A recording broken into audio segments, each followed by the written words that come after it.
नमस्कार दोस्तों। क्या आप जानते हैं कि लगभग 40 साल बाद किसी भारतीय प्रधानमंत्री ने न्यूजीलैंड का दौरा किया और इस दौरे में दोनों देशों के बीच कई महत्वपूर्ण समझौते हुए। इन समझौतों का असर आने वाले वर्षों में भारत की अर्थव्यवस्था, व्यापार, रोजगार, डिजिटल पेमेंट, कृषि और सुरक्षा पर देखने को मिल सकता है। आइए आसान भाषा में समझते हैं कि आखिर भारत और न्यूजीलैंड के बीच क्या क्या समझौते तय हुए हैं। पहला बड़ा फैसला, न्यूजीलैंड अगले 15 वर्षों में भारत में लगभग 20 अरब डॉलर यानी करीब 1.72 लाख करोड़ रुपए का निवेश करने की योजना पर काम करेगा। अगर यह निवेश होता है तो उद्योग, इंफ्रास्ट्रक्चर और कई क्षेत्रों में विकास और रोजगार के अवसर बढ़ सकते हैं। दूसरा फैसला, दोनों देशों ने व्यापार बढ़ाने और कई वस्तुओं पर शुल्क जमा या समाप्त करने की दिशा में आगे बढ़ने पर सहमति जताई है। इससे दोनों देशों के बीच व्यापार आसान और तेज हो सकता है। भारत के यूपीआई को न्यूजीलैंड के फास्ट पेमेंट सिस्टम से जोड़ने की दिशा में काम होगा। इसका मतलब है कि भविष्य में दोनों देशों के बीच डिजिटल भुगतान पहले से अधिक आसान हो सकता है। चौथा फैसला, वर्ष 2030 तक दोनों देशों ने व्यापार, शिक्षा, रक्षा, कृषि, पर्यटन, खेल और संस्कृति जैसे क्षेत्रों में सहयोग बढ़ाने का रोड मैप तैयार करने पर सहमति जताई है। पांचवा फैसला, रक्षा और समुद्री सुरक्षा को मजबूत करने के लिए दोनों देश संयुक्त अभ्यास, समुद्री निगरानी और आवश्यक जानकारी साझा करने पर साथ काम करेंगे।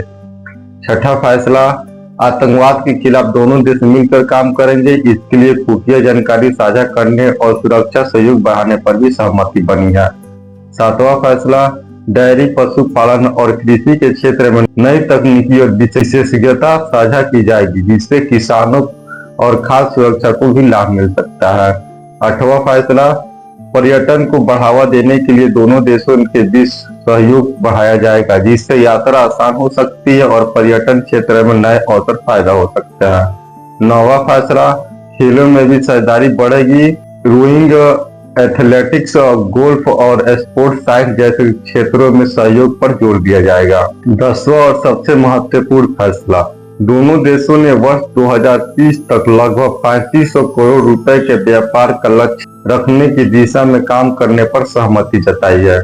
अब सवाल यह है कि भारत पर इसका क्या फायदा होगा। अगर ये समझौता योजना अनुसार आगे बढ़ते हैं तो भारत में निवेश बढ़ सकता है, रोजगार के नए अवसर बन सकते हैं, किसानों को नई तकनीकी मिल सकती है, डिजिटल भुगतान और व्यापार आसान हो सकते हैं और रक्षा सहयोग भी मजबूत हो सकता है।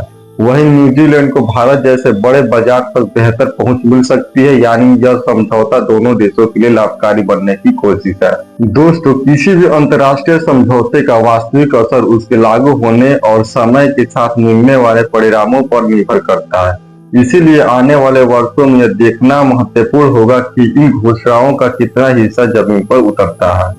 अगर आपको यह जानकारी उपयोगी लगी हो तो वीडियो को लाइक करें, अपने दोस्तों के साथ शेयर करें और ऐसे ही आसान भाषा में देश दुनिया की महत्वपूर्ण खबरें समझने के लिए हमारे चैनल को सब्सक्राइब करें और फेसबुक पर हमें फॉलो करना बिल्कुल ना भूलें। धन्यवाद। जय हिंद।